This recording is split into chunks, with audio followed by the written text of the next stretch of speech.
Ninth science में sound या ध्वनि का जो चैप्टर है उसमें एक बड़ा महत्वपूर्ण आंकिक प्रश्न है जो प्रश्न बैंक में भी है। प्रश्न है कि एक पनडुब्बी पर लगी सोनार युक्ति संदेश भेजती है। तो देखिए ये पनडुब्बी है और इसमें सोनार युक्ति से इस तरीके से संदेश भेजा जाता है और उसकी प्रतिध्वनि जो है 5 सेकंड के पश्चात वापस वो ग्रहण करती है। तो ये सोनार युक्ति है जो संदेश भेजती है, 5 सेकंड बाद उसकी प्रतिध्वनि ग्रहण करती है।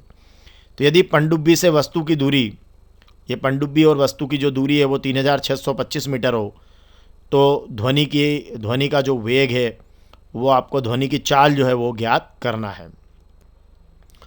तो एक पनडुब्बी पर लगी सोनार युक्ति संदेश भेजती है और उसकी प्रतिध्वनि 5 सेकंड पश्चात ग्रहण करती, तो संदेश भेजती है और 5 सेकंड पश्चात प्रतिध्वनि आती है। यदि पनडुब्बी से वस्तु की दूरी दी है 3625 मीटर, तो ध्वनि की चाल पूछी है। फार्मूला हमें पता है कि चाल बराबर होता है दूरी बटे समय। तो सिंपल फार्मूला यूज़ करना है कि ध्वनि की चाल पूछी है तो ध्वनि की चाल लिख दीजिए, ध्वनि द्वारा चली गई दूरी और ध्वनि को यहाँ सोनार युक्ति से जाने और आने में लगा समय। तो आप सिंपली, अगर आपसे इतना लिखाता है तो ठीक है, नहीं तो आप सिंपल लिखना चाल बराबर दूरी बटे समय, बस इतना पर्याप्त है, चाल बराबर दूरी बटे समय। अब वैल्यू पुट करना है, तो ध्यान से देखिए, चाल आप v मान लीजिए और चली गई दूरी, तो देखिए अगर आप d मानते हैं, ये वाली दूरी को d मानते हैं, पनडुब्बी से वस्तु की दूरी को d मानते हैं, तो d जाना और d आना है ना, यही है ना, संदेश भेजा और वापस उसकी प्रतिध्वनि को ग्रहण भी किया, तो d जाना और d आना, तो दूरी हो गई 2d और समय हो गया t, तो v बराबर हो गया 2d बटे t। तो आप सिंपल लिखना, आप तो चाल बराबर दूरी बटे समय और v बराबर 2d बटे t।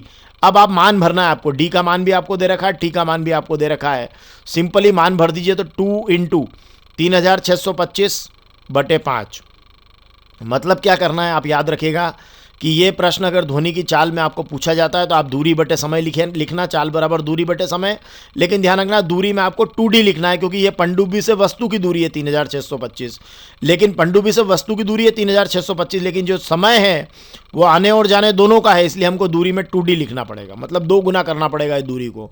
तो 2 गुणित 3625 बटे 5 हो जाएगा, और ये हो जाएगा आपका, देखिए गुणा कर दीजिए आप, 2 में 3625 का, तो हो जाएगा 7250 बटे 5। आप चाहें तो यहाँ भाग लगा लें, आप चाहें तो अब भाग लगा लीजिएगा। तो 7250 में जब आप 5 का भाग लगाएंगे तो ये आपका आ जाएगा 1450 मीटर प्रति सेकंड। तो ये है ध्वनि की चाल 1450 मीटर प्रति सेकंड। सोनार का फुल फॉर्म क्या है? Sound navigation and ranging. तो ये आपकी ध्वनि की चाल आ जाएगी। तो क्या कहा मैंने? सिंपली चाल बराबर दूरी बटे समय, दूरी को 2d लिखना, समय को t लिखना, और ये d दिया है, t दिया है, बस मान पुट करना और 5 का भाग लगा के 1450 उत्तर में ले आना। धन्यवाद।